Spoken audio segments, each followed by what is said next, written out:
I was getting up at 4:20 in the morning to go to the gym and to run before I went to work and to teach, and I noticed a lump while I was showering.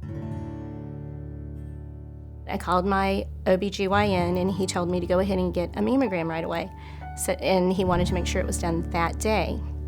And I went in on Thursday and to the Montgomery Breast Center, and they did a mammogram, and then they wanted to do an ultrasound, and then they wanted to do a biopsy. I went in to get the results, and as soon as she sat down next to me, beside me on the couch instead of behind her desk, I just felt like the floor just opened up and swallowed me, and I just knew exactly what she was going to tell me.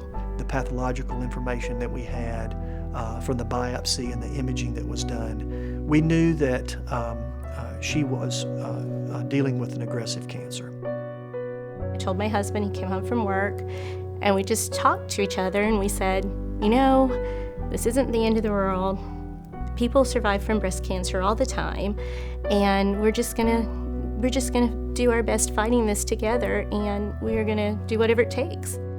He, at first, initially thought that the only care that I could get that would be decent would be in Birmingham. And as soon as he met Dr. Davidson with me, and the wonderful nurse practitioners, the nurses, my chemo nurse Richard, as soon as he met all of them, he said, you can't get better care anywhere else. One of the first clinical research trials that I was able to be actively involved in was looking at treating breast cancer inductively or neoadjuvantly, meaning that when you're dealing with an aggressive cancer or you're dealing with one that's a little more advanced than you would like initially, instead of going straight to surgery, there are a lot of benefits sometimes to using chemotherapy to belittle the disease, to pull it back from being a stage 3 cancer to being a stage 1 or a stage 2 cancer.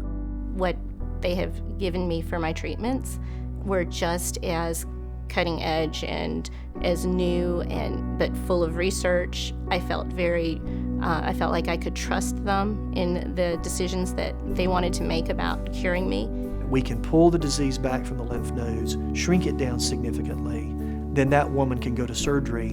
And in Diane's case, there was no cancer left in her breast. She had no active cancer cells left when we were done, so she was able to save her breast. She was able to have much less surgery, a shorter recuperation time, and now we know her prognosis is very, very good because research has shown us that because she responded so well to the treatment, she's much less likely to have a recurrence of her cancer at any point down the road. And 2 of the nurse practitioners were standing in the doorway before I could even sit down. And they said, we just can't wait to give you your news about your PET scan and your MRI.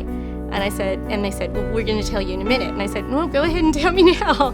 And they said that it was completely clean. There was no cancer at all showing at the PET scan or the MRI. And then Dr. Davidson came up behind them, and in this big booming voice, he said, you just couldn't wait, could you?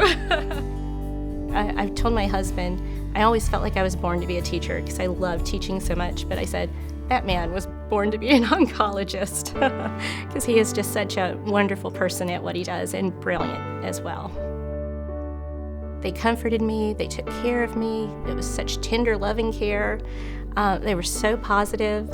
If you go through it with this team of people, I just felt like it's the best experience you can have.